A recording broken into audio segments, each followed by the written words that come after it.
This is La Pizarra, a place where we explore creative minds in the entertainment industry on both sides of the mic and the camera. Here is your host, Nikki Mondellini. Hello, everyone. Welcome to another episode of La Pizarra. My name is Nikki Mondellini, and today we're going to talk about the funny side of things when it comes to advertising. My guest is Robert Campbell. He is director and creative director of Adweek in Productions in Houston. It's a studio specializing in live action and animation. He is also president of Wordwide Industries, where he writes for numerous ad agencies on regional and national accounts. If you're a podcaster or you've been thinking about starting a podcast, I highly recommend the platform that has worked very well for me when it comes to recording interviews, and that's Squadcast, especially because of its amazing Dolby sound quality, which gives you advanced audio processing features like dynamic audio leveling for increased quality and clarity, immersive experience with sound moving around you thanks to advanced spatial audio, improved sound clarity with noise canceling and echo reduction, optimized bandwidth to help ensure everyone stays connected, and advanced network resilience to help maintain good audio quality in challenging network conditions. And you can download the sessions in a format that is easy to edit, so post-production is faster and publishing is quicker. Or you can download the mixed and master files. Try it out for 7 days at no cost by visiting squadcast.fm/ref=La Pizarra. You will find this link in the description. And you can also record video on Squadcast, which you can easily download into any video editing software. Depending on your membership, you can record up to 10 hours or more per month. They also have a great feature that uses autosave while you're recording to keep all the content, even in the case of technical failures, or if you forget to hit record when you're starting a session. And since you can record from anywhere, a cloud backup is available when you're not able to download your audio and video files. And I will let you know that tech support is very reliable. They will get back to you within a couple of hours to troubleshoot any issues. Go ahead and start your 7-day free trial today at squadcast.fm/ref=La Pizarra. After your free trial, you can decide which membership level best fits your needs, and you can pay monthly or annually at a discounted price. Find out all the amazing things you can do with Squadcast by clicking on the link. Robert Campbell has written for print, web broadcast, outdoor bathroom walls, and everything else, and has directed numerous commercials. In addition to receiving a Cannes Lion, his work has been featured in Ad Age, Creativity, Adweek, AdCritic.com Top 10, TBS's Funniest Commercials on television, and a BBC documentary on advertising. In addition to his day jobs, he speaks at schools and professional organizations around the country. His presentation, I Smell Funny, talks about the use of humor in advertising. Robert, welcome to La Pizarra. How are you doing today? I'm doing wonderful. Wonderful. And we're enjoying a very, very nice weather in Houston now that the weather is getting milder and cooler. So, I can attest to that. We're really enjoying nice weather. But anyway, there's so many things that I'd like to ask you, but I thought it would be a good place to start with the very beginning, of your career. Like, what was the project that just launched your career in this direction of advertising? Well, I don't know that there was any one project, and it's certainly not like I had a plan of any kind. My career trajectory has really been more of like a pinball, right? You come out of the chute and you know exactly where you're going, right? And then you start bouncing into stuff and you end up just kind of ping-ponging from one way to another, and then at some point you fall off out of the game. But I'd have to probably go back to high school, really. I mean, my buddies and I would get together and we'd make these short skits using my dad's Super 8 camera, one of those old handheld soundless I forget how much film they accommodated. I want to say it Yeah. was like maybe 50 feet. It was basically 4 to 5 minutes of film, right? So, we'd get together on weekends and we'd do like, parodies of Apocalypse Now or Star Wars or whatever. Or we do these short little, skits. I grew up around SCTV and SNL and all that stuff. So I loved kind of that short Mhm. format, fun, joke telling stuff. So, I did Mhm. that, and I guess my plan, and again, it wasn't really a plan. My thought was that I'd go into film school, out of high school, and what I ended up doing was getting into the radio television program at the University of Houston, and uh, it was uh, it was actually a lot of fun. It was not what I had in mind. It was the program that they had at that time was built around those big studio live production environments, right? So you had these huge Norelco cameras in the Yeah. studio with the big gun turret cranks on them, and you had like three of those in the studio. You had the camera operators in the studio. You had audio somewhere else on the premises, and then you had the big television control room with the technical director and the big Death Star switcher. So it was this, and everything was live. All the projects Uh-huh. were live. It's like you get one run through as a practice thing, and then you're on, right. So and I kind of I went into the program thinking, Wow. okay, I had this image in my mind of what a writer slash director was, and it was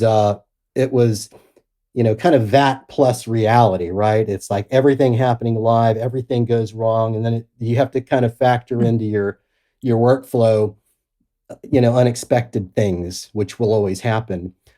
So, like I said, I had this image in my mind of what a writer was and what a writer did, and this was, I guess, being so close to reality was a lot sloppier than what I anticipated, but I enjoyed it. It was a lot of fun.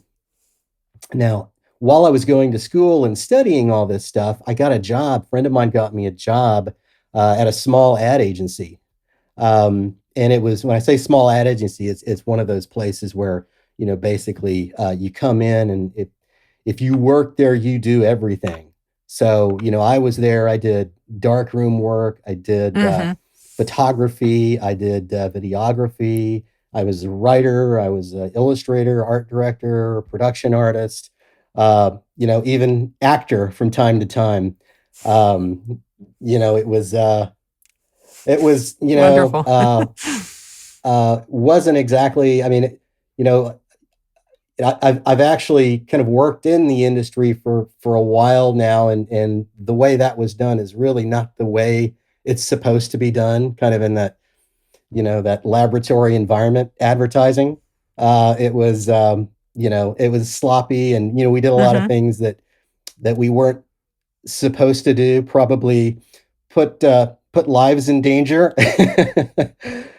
but but it was a lot of fun, and it was exciting, and it was just kind of this whole thing of making stuff up on the fly, and it's not going to be perfect, but you move on, and you kind of you adapt and accommodate. So, as I was doing this, kind of working while I was going to school, I started thinking about, the academic path I was taking, and I really started, going back to what I was doing in high school with my friends, which is, that's the sort of thing you do because you have fun doing it, right? Um, and I thought, Mhm. I have a very short attention span, and those 30-minute or those 5-minute movies we did when I was in high school really sort of meshed with the world of commercial advertising, where you're really they're like 30-second movies. And we are back after a little tech issue there, connections sometimes fail that, we get a little bit of a freeze, but that's okay. And we're going through that. But anyway, you were saying about how your short attention span worked very well for those 30-second movies, that are commercials. So tell me how you were like really not only doing everything for it. I mean, you started writing more and more for it, right? And then trying to pack all of that attention and looking for the finer points when you're doing a 30-second spot. Yeah, I have a short attention span, so I forgot whatever it was I was talking about. But yeah, we were, as I was working while I was going to school in advertising, like I said, it dawned on me that that might be a little more appropriate, given that this whole very attractive notion to me of having these 30-second movies, essentially, was what a commercial is. They're very you have a targeted goal, you have a really specific objective, and you set off and you solve it. So I ended up switching my major at the University of Houston from radio television to journalism. At the time, they didn't have an advertising program per se. So went into journalism and took what advertising classes they offered. And when I graduated, I went into had an internship here with a local agency, and then later got a job with a local agency, and worked my way up to writer, senior writer, creative director, and then whatever it is that I do now. Everything. You do everything, Robert. Well, yeah, we all do. Yes, right? we all do. I mean, it's amazing how in this career, in show business, wherever you go and you want to get to know a little bit more about what you're doing. You're not just content with showing up and learning your lines, being an actor, and then you start paying attention to the way things are produced. And then all of a sudden, well, you know what, you want to dip your toe into everything else. And then why not, hold a camera or, grab some cords or whatever. And then, just say, you know what, I think at some point I might want to start my own company or partner up with someone. The more you get into it, the more you're involved. You want to be part of everything that is being created. And that translates into wearing several hats. You have to learn a little bit of everything, right? Yeah. We did a little bit of everything. Definitely working at the smaller agency. I mean, I think at one point I was tasked with removing a 100-foot beehive from the back of the building, which. I don't know how good that looks on a resume, but it was definitely interesting. Now I want to ask you, in your presentation, I Smell Funny, there's something that you said that says, when done right, humor is a powerful and surprisingly cost-effective tool for differentiating a brand and connecting with customers. Okay. So this is going to be like a two-part question. First of all so what are the elements that make a good comedic spot from your perspective? Well, okay, I'm going to give you a 50-part response to your two-part question, if I can keep the connection here. So yeah, when I was working at BBDO, every year they would send down the Super Bowl reel of all the Super Bowl commercials they were doing, and I noticed that 95% of them were humor spots. Mm-hmm. And, when Gene Hollister, who was the executive producer I worked with at BBDO, he broke off and started 808, local production company.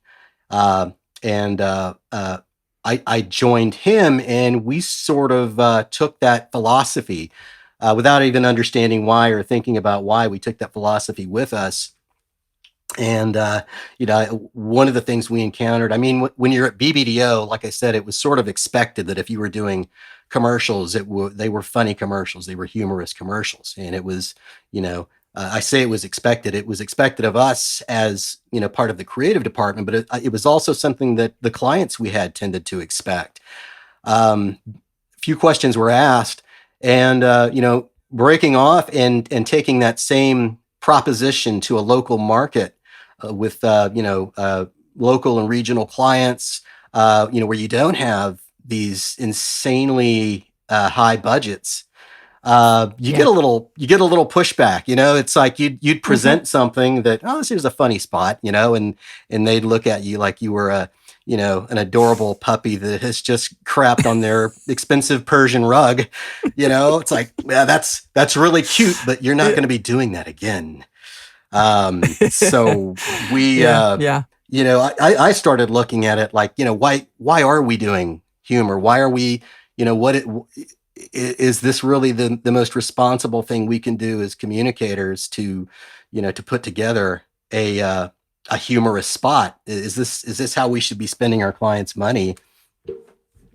And the more I thought about it, and it's like, there's what is it that sells? It's as human beings, we tend to think of ourselves as rational beings, but I believe that our decisions are based almost entirely on emotions. And if there is a rational part, if there is a rational lobe in our brain, its only purpose is to take those emotional decisions that we make and rationalize them in such a way as to make us think that, well, that was a smart decision I made. I think we make emotional decisions and then we try to make sense of them later. But at any rate, I mean, it's clear that emotion sells, right? It's without digging too deep into the whole ancient Greek definitions of tragedy and comedy. Tragedy is not the best way to sell, urinary tract infection medication, for example. Definitely. Humor is it's like if I can carry that metaphor a little further, it's like a Trojan horse, right? It's a way of getting past that wall of consumer skepticism, and deliver a message without all the burning and pillaging, so to speak. There you go. Yeah. But you were asking, it's what are the elements of a good comedic spot? There isn't really one. It's a whole chain of things. And I think one of the first ones, and as a creative person, this is almost like sacrilegious to say, but money is kind of a big one. Starting off, what are your limitations? As an example, we had a client. I don't want to name the client, but it was they had let's just call it a warehousing product that they were selling, and we had a creative concept that involved basically this store that was, instead of purchasing this product, they purchased a warehouse gorilla that did all of the work that this product was supposed to do, that was designed to do, and obviously that did not work out well in the context of this commercial. So that was the I think the tagline was this product is better than a warehouse gorilla. And, we liked the idea. The client liked the idea. It looked really funny and effective on script.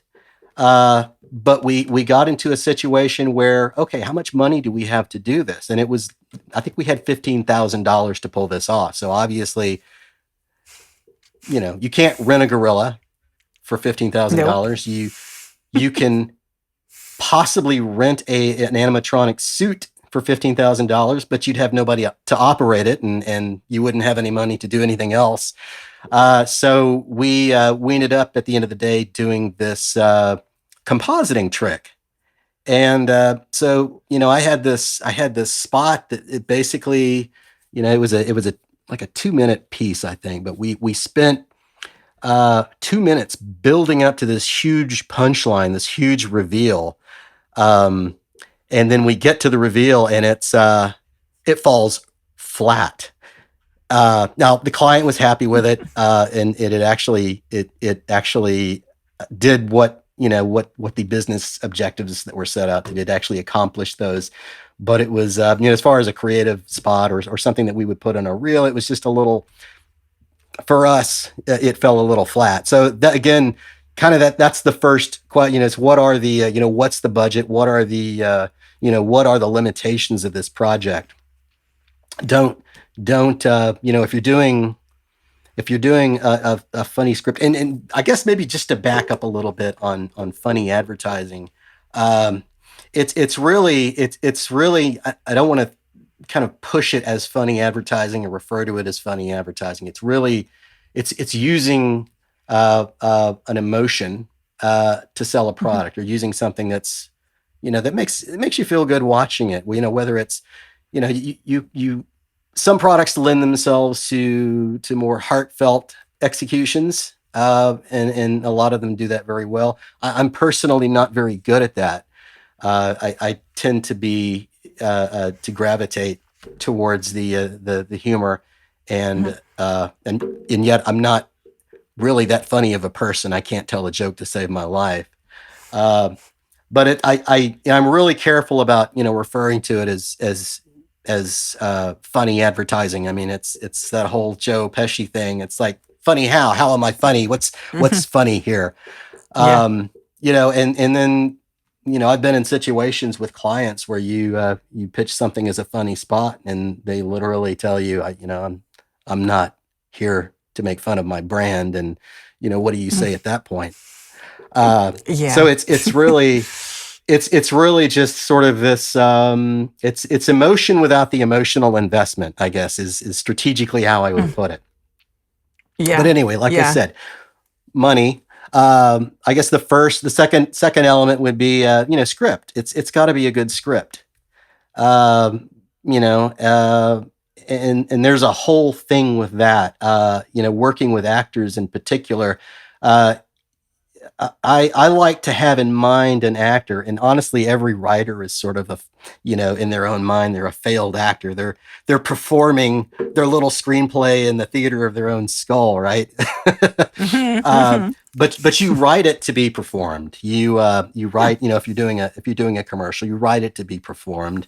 And a lot of times I'll want to have, that person in mind as I'm writing it, which can somehow, it's almost like you're, pulling from them through the ether to write something, and then in turn put that into the script and then give it back to them. But you have to have solid actors, solid performers. I've had really good actors take really bad scripts from me and turn them into something amazing. I get credit for it, but it's total performance. It always helps with advertising, in particular, if you're relevant. You're not just doing something for the sake of humor.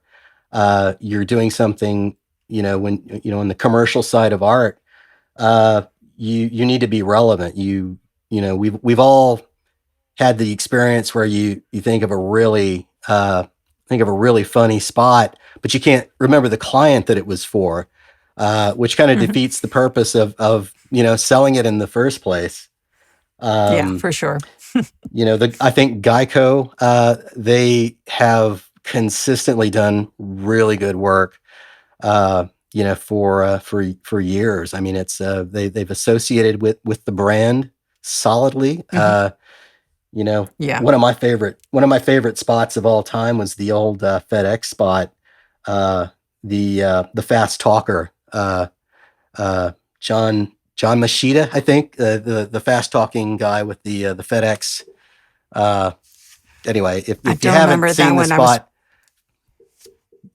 you were. I was probably not in the U.S. yet, but yeah. Well, Google it. It's really funny. But at any rate, it's you have to be relevant. You have to sort of link Yeah. with the brand in the mind. Of course, you have to be funny, and funny is a real subjective thing. It's, your, what's funny today will probably not be funny next week. I've done so many things Yeah. that just make me cringe now. I remember back when we were, doing campaigns for a large oil and gas client. One of the comments I got from one of our clients was, after presenting a spot, they said, "Okay, I was asking for Bob Hope funny, but you've given me Milton Berle funny," and I had no idea what he meant at the time, and I'm still not sure I know what he meant by that. But oh well. Yeah. Brand of humor. He wanted probably a little bit more slapsticky, or Maybe who that's knows? Who knows? yeah, Yeah. it could be it. And what are like? I see a lot of the times.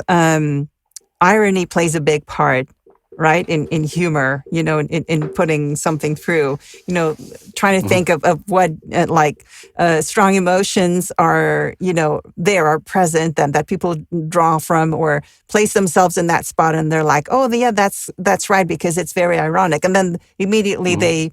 they relate to it, and then they think of a situation of theirs, but still, like you said, it has to relate to the product. I mean, you still need to remember the name of the product, right?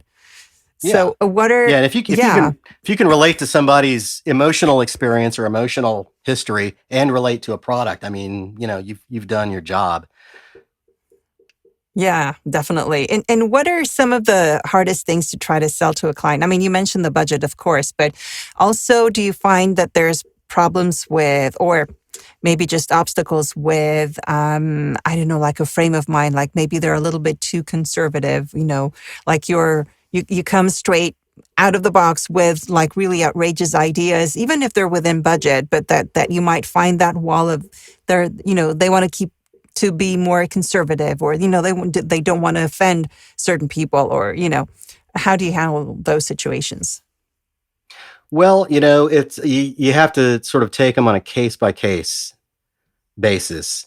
A lot of it deals with, you have to factor in how, when you're presenting an idea, there are a certain number of blanks that who you're presenting to are going to have to fill in on their own. Now, some people think conceptually.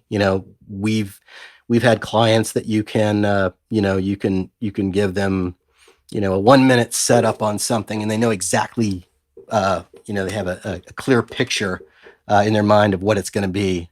And a lot of clients literally need every step sort of explained and illustrated.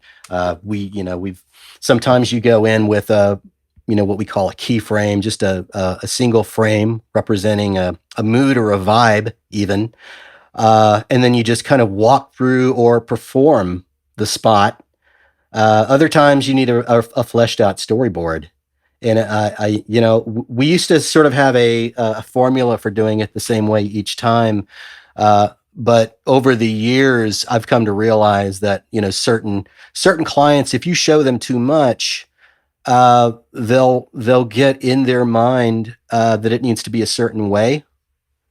Mm. And any variation from that, you're going to run into some problems down the road. Now, we had we were talking, I think, offline earlier about trends and stuff. One of the trends I've seen in the past 10 to 15 years is just the level of involvement at every step of the process with clients, and collaboration really is great. But there's there's a bad side to that too. Particularly if they have a hard time seeing where you're going to end up. Point A or point B might scare the heck out of them before they Yeah. get to the end of the assembly line.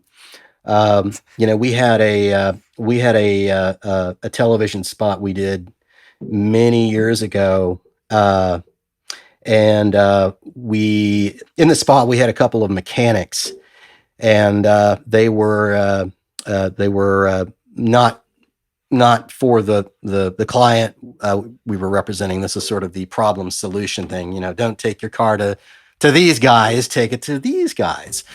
So we needed a couple of numbskulls, country mechanics to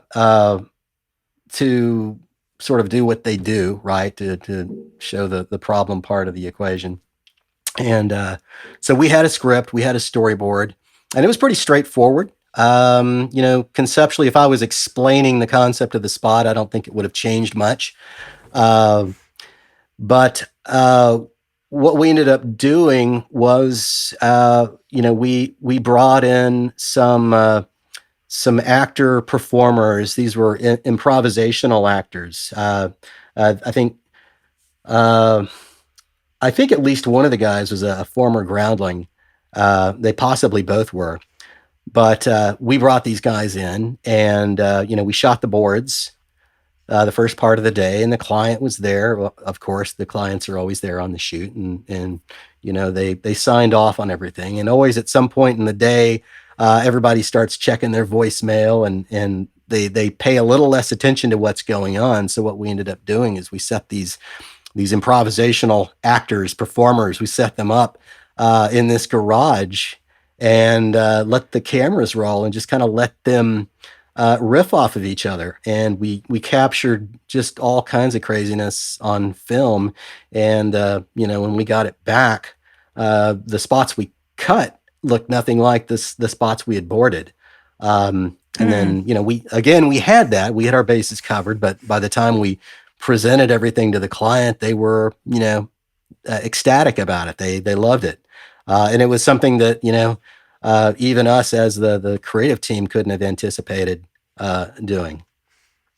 Wow, that's wonderful when that thing happens, and things just flourish in an unexpected way.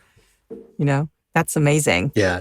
Okay, so now I'm going to go back to the second part of that initial question, which was, is there a wrong way, or what are the wrong ways to do comedy, which you sort of alluded to, but like more specifically, like the big no-nos. If you want to do a comedic spot, stay away from this, Is there anything you can think of? Oh, yeah, I think my answer for this would be a lot shorter. It's if it makes you laugh, it's funny, and if it doesn't, don't do it. That's really the simple way out. Like I said, it's between the writing and the performance, and understanding the limitations, the production limitations, the financial limitations. Being confident in the process, and maybe sticking to the plan as much as you can, but being open to serendipity, the unexpected, not just being open to it, but just embracing it. I was talking about the two guys we brought in, and we asked the guy during the presentation, or during the shoot, we asked the guy if he knew any stupid tricks, and he did this really stupid trick. I'm not going to say what it is, but you can go to 808inc.com and look at the spot, and you can see the stupid trick that he does. And what is the name of that spot to identify it? I believe it's something like maybe Dipsticks. Maybe it's for Texaco Express Lube. Oh, okay. But where was I? Oh yeah, yeah. Stupid tricks. Stupid tricks. That is a question that we figured it's good to ask any actor in advance of a production to if they have any stupid tricks in their portfolio to haul them out. Just to incorporate. Wow, that's good. And I guess it's going back to do not be too strict, and let nice and unexpected things come through, because you might end up just finding out like a lot more than you were expecting that you can integrate into the spot and just make it so much more interesting, Yeah. And it's, can drive line producers crazy to do things last minute. But they're going to happen anyway. The unexpected's going to happen anyway. You might as well, get your mind okay with rolling with it, because you never know, and it may work and it may not. Don't be afraid. Okay, you talking about the knots? I think don't be afraid to try something if you have it, if you're able to, and don't be afraid to admit that something that you thought was going to work isn't going to work, because from personal experience, I've stuck with things much longer than I should have. Well, definitely. Yeah, I can see how that can work. I mean, on one hand, you just want to follow with whatever you had written, and you want to follow that line. But yeah, keeping an open mind and just letting things come through. Now I want us to take a look at this spot that you sent me. I love it personally. I think it's really hilarious, and it's called Poodle Pants. So let's take a little pause here, and I'm going to insert it, and then we'll talk about it. I'll take them. Have you picked out the pants? The pants? For the poodle. The poodle needs pants? Of course a poodle needs pants. But he's a poodle. Is there a problem? Gentleman doesn't think the poodle needs pants. Trust us, this poodle needs pants. But he's a poodle. Without pants, do yourself a favor. Get the poodle some pants. Tired of buying stuff you don't need? Telegistics takes the confusion out of phone company rate plans. It's what you need, and only what you need. Okay, so Poodle Pants is hilarious, and those actors are just phenomenal. They're phenomenal, and you see the intention of it, and you make a really good point. It's like, definitely don't let yourself be sold into things that you don't really need. But the way that you express it how did that concept come about with the Poodle Pants? Well, okay, before we get into that, do you remember the name of the advertiser or the client, the product? It was, oh my goodness. That's a good point. I'm sorry, I didn't mean to put you on the spot. Company? No. Was it like an insurance company? It was Telegistics, and it was a company I believe a company that simplified rate plans. And I didn't mean to put you on the spot, because honestly, the only reason I remember it was because, I did it and I looked at it. But, and the name was on the script. And that, I don't know if you noticed, that was my voiceover at the end of that. But that's right. Yeah. If I was going to critique that spot, and I know that you liked it, and thank you so much. I actually do like the spot too, but I do think if I was to critique it, it doesn't really make that connection with the client or product. It's one of those sort of nebulous value propositions that it's like, this is a weird situation. Here's a much simpler and easier situation. So that said, I didn't mean to poodle poop on my own spot, but there you go. Nice one. What were your questions on that? It was a fun one to do, for sure. Yeah, the concept, just coming up with a concept, because I think it's brilliant. Well, thank you so much. And it was a fun script. It was a fun spot, and we pitched it to the client. And then the client decided that was not the direction they wanted to go in. I'm trying to think if we even did anything for this particular client, but we ended up producing this piece on our own without a client, just because we liked it so much. The actors were great in it. Actually the director of that spot is the customer. We cast a number of actors for that role, and couldn't quite get what we were looking for. And then the director, who is also an actor and is also, I believe he was also a former groundling, Steve Burrows, an amazing director. We actually talked him into playing the part of the customer in that. But we it's sort of a multi-purpose created. That one of the thoughts was we'd produce the spot and then take it back to the client later, and they'd be so compelled to go with it that it would eventually run, but they still decided against running it and broke our hearts. So sad. Oh man! Because it's such Where'd a it it's got go? a dog Now you got in a it. great demo. Oh yeah. Oh yeah. And you can't go wrong when you put a dog in something, and you put pants on that dog. Come on, that's And just glitzy pants at that. I glitzy mean, pants definitely. for sure.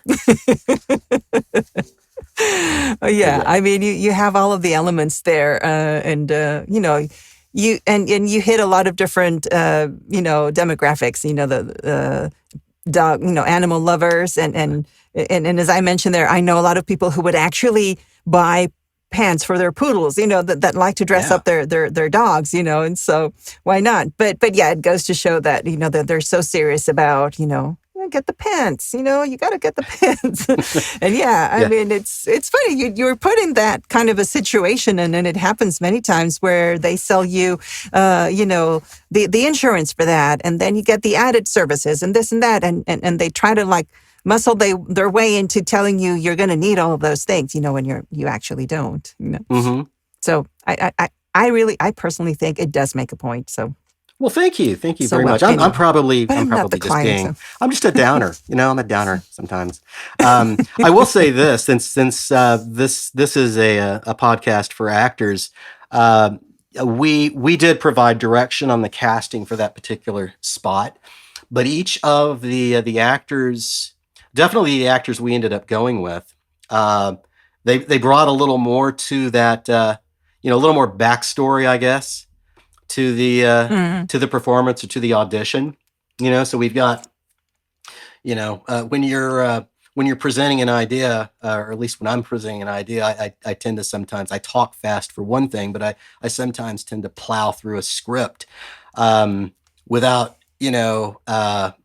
going into great deal of explanation on their motivations and backstories and everything. But each of those actors brought in kind of a different perspective. There's the kid, right? He's obviously new at the job and probably a little self-conscious. He's encountering a new situation and he doesn't know what to do, right? And then the manager comes in and he's been around. He's confident.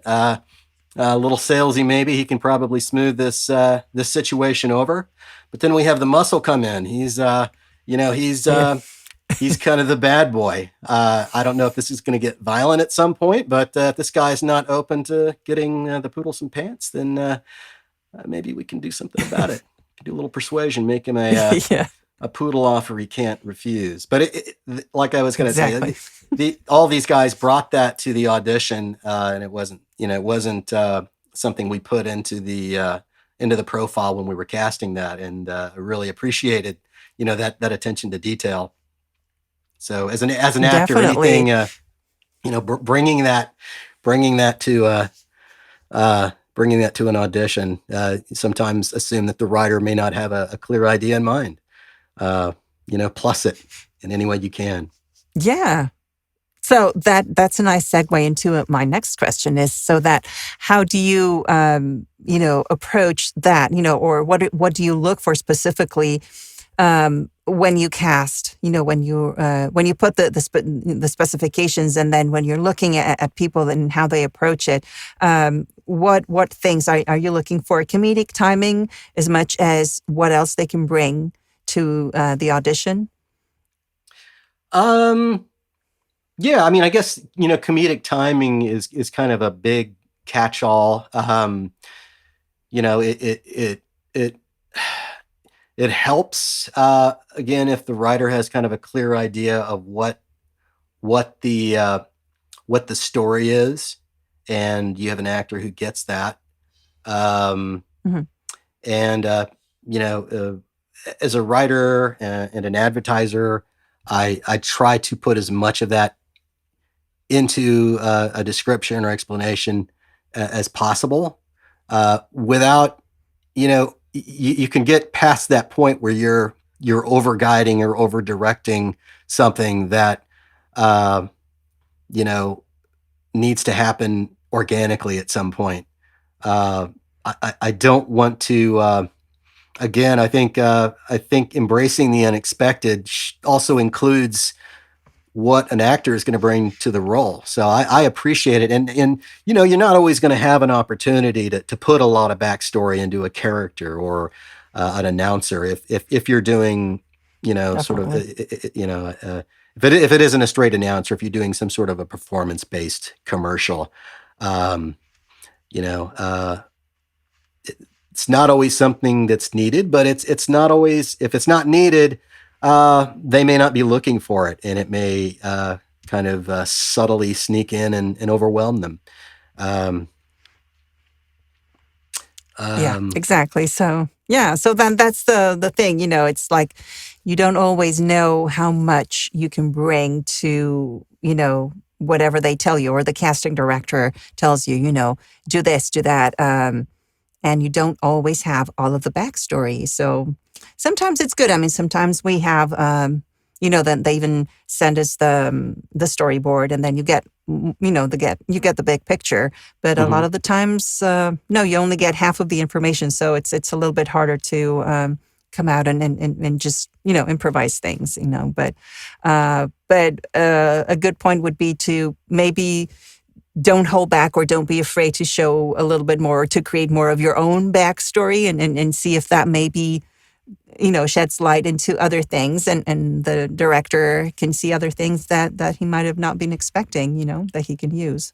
Right. Yeah. There are obviously production tricks you can fall on when you get to the point where you're actually shooting something. But in an audition tape, it's usually pretty simple and straightforward. You've got a consumer camera on one end, and a couple of chairs set up in a studio on the other. So it's all on the actor to kind of put it all out there. Interesting little backstory on the two guys, the dipsticks, the two guys at the car shop or whatever. They we had those actors show up on set that day, and one of them was seemed like a normal guy, talking with everyone, kind of interacting with everyone, seemed like just regular guy. And then the second guy just kind of stayed off in a corner by himself, talking to himself, kind of looking at stuff, spilled his coffee a few times. And at the end of the day, both of them did a fantastic job. The second guy, as it turns out, was, he was getting into character, kind of a method actor. And it just, it showed two completely different approaches to performance, which I thought was interesting. Like I said, they both did a great job, but it was just two completely different approaches to it. Yeah, exactly. I mean, and you don't always know how much you're going to have, to prepare, but, yeah, I mean, it's always really interesting, what comes out and the unexpected things. And in that sense, when you have the client there and he's present during, because they don't always come like for the whole shoot, but when they're there and they start like proposing like a little too much, does it ever get on your nerves, or how do you handle that sort of situation when they're like, maybe steering it in the wrong direction, that it's going to collide a little bit with like the original story or the new things that are coming out that you say that's going to be even better, So how do you handle those situations? It's a balancing act. You can, I'm always open to new interpretations, but there are limitations, there's physical limitations. You start running overtime on a production, and then it gets to be, is it that important to get this, that it's going to sacrifice us getting the next shot or the next two shots or whatever. And you can also get to a point with an actor where, it's tough. One of the toughest things is you're not, which is another one of the reasons I enjoyed making Poodle Pants, was that, we didn't have a client breathing down our neck on that shoot. It was just us. And it was funny or it wasn't funny. And it was a pretty tough crowd. So we kept at it until we got it. And and we didn't have any, any other weird considerations we had to deal with. And I say weird considerations like, they're not valid. They are. It's the client's dime. They're spending the money on this, and it's not just funny. It helps that it's funny, but the main point is that it's selling something. It's getting a message out there. I've wandered off topic. What point was I going to make, Nikki? I forgot. It was important. It's just about how do you handle it when the client is there and he's probably not letting you do like the full on take, like they want to steer things in a different way, and it's colliding delicate with your whole idea. Yeah, it's a delicate process, of course. And at some point, I think it gets to be obvious when you're not getting what you need. You're literally just kind of beating down an actor, trying to get them to do something a certain way that may not even be right. I tend to respect the actor a lot, particularly if, number one, we selected them for a reason. And number two, if it's somebody who's put some thought into the backstory, into the history of this character, what their motivations are, that counts for something. If that's what they're drawing from for their performance, it's valid.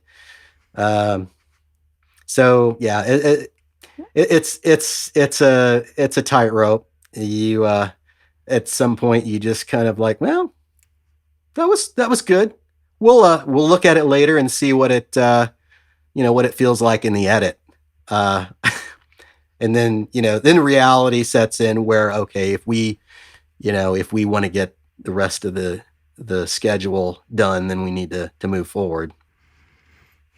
Yeah, exactly. Is there something that has made a difference in the way that you've achieved success in your career? Have I achieved success? That was a trick question. Yes, you have. That was a trick answer. You have a success. I'm going to say yes, you have. I would say actually yes. This goes all the way back early on, where any creative person feels this. Whether you're a writer, whether you're a designer, an art director, artist, actor, you feel kind of that block, that creative block. Whether it's a blank sheet of paper or whatever it is. This idea that you have to create something, and that it's all on you. I think what's made a huge difference for me, and I have that, by the way. I mean, I think everyone kind of does. Everyone's intimidated by, that blank sheet of paper, and you have to put something on it, especially if you've got a deadline breathing down your neck. But what's helped me in that approach was, I think, the realization that it's I think creativity is kind of a misused and misunderstood word. You're not ultimately, and this is my personal philosophy. There's probably a lot of talented people who would disagree with me, but I don't look at it as creating something. You're not literally playing God. You're not creating something from nothing. We all draw from our personal experiences. The environment, books we've read, things we've watched on TV and at the theater, relationships, everything. We're drawing on this vast reservoir of experience. And as if you're predisposed to being a creative person, or someone who does that professionally, you're going to form opinions naturally. You're going to have things that you like and things that you don't like. I like what this musician did in this song. And that's, you're drawing necessarily from that experience. I mean, you're not, trees don't grow in midair. You're drawing from a wealth of experience. And, it's kind of like, chimpanzees, they'll put the blocks in the enclosure with the chimpanzees, and they'll stack the blocks in a certain way to get to the banana. They're not creating those blocks; they're just arranging them in a certain way to accomplish something. In a kind of in a weird metaphor, there, it's kind of what we do. We're putting together different things in different ways. You're not creating something out of nothing. It's not that big a responsibility. And a lot of this, I think, maybe kind of goes back to rightly or wrongly, when I got my first job in advertising, I kind of had a lot of those pressures wrapped up in my perception of what the job entailed. I went through quite a bit of pavement pounding to get my first real job out of college. And I finally got a call back to come in and take, I think, the absolute lowest job on the totem pole.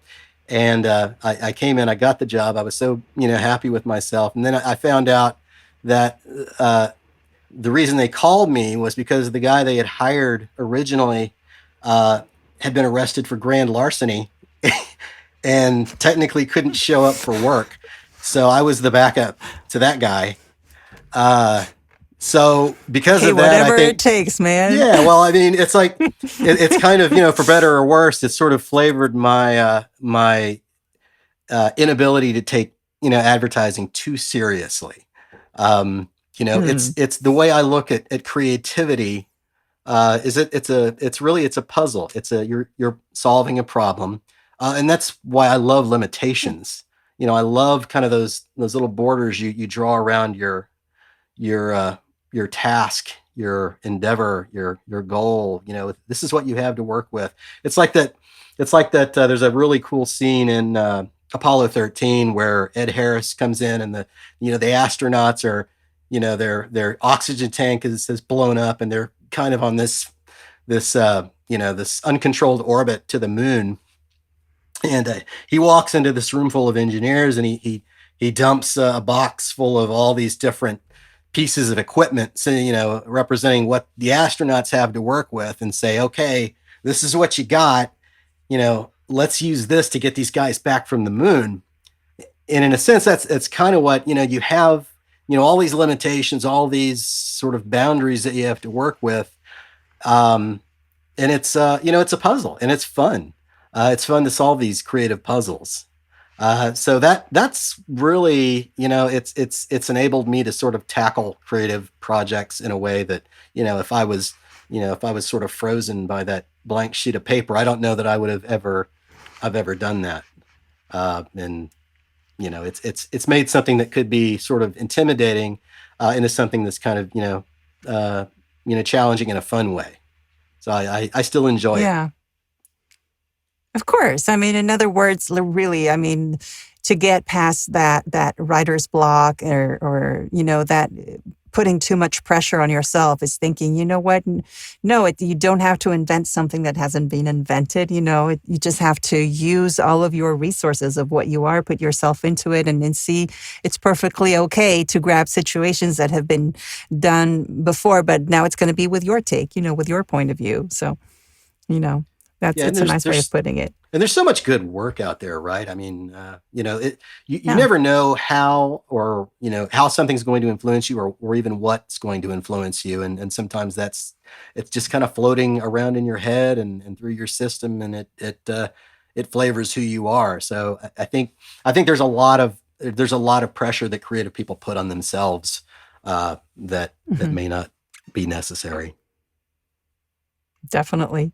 And let's talk about now about, this business is just so full of peaks and valleys of, you're successful and then you're not. And then you throw into the mix a lot of obstacles. So how do you personally navigate hard times? Like, for example, being in lockdown, during the pandemic and everything that brought with it, in the business. I mean, a lot of studios had to shut down. I mean, nobody was able to work. Everything had to be put on hold. So how was that for you?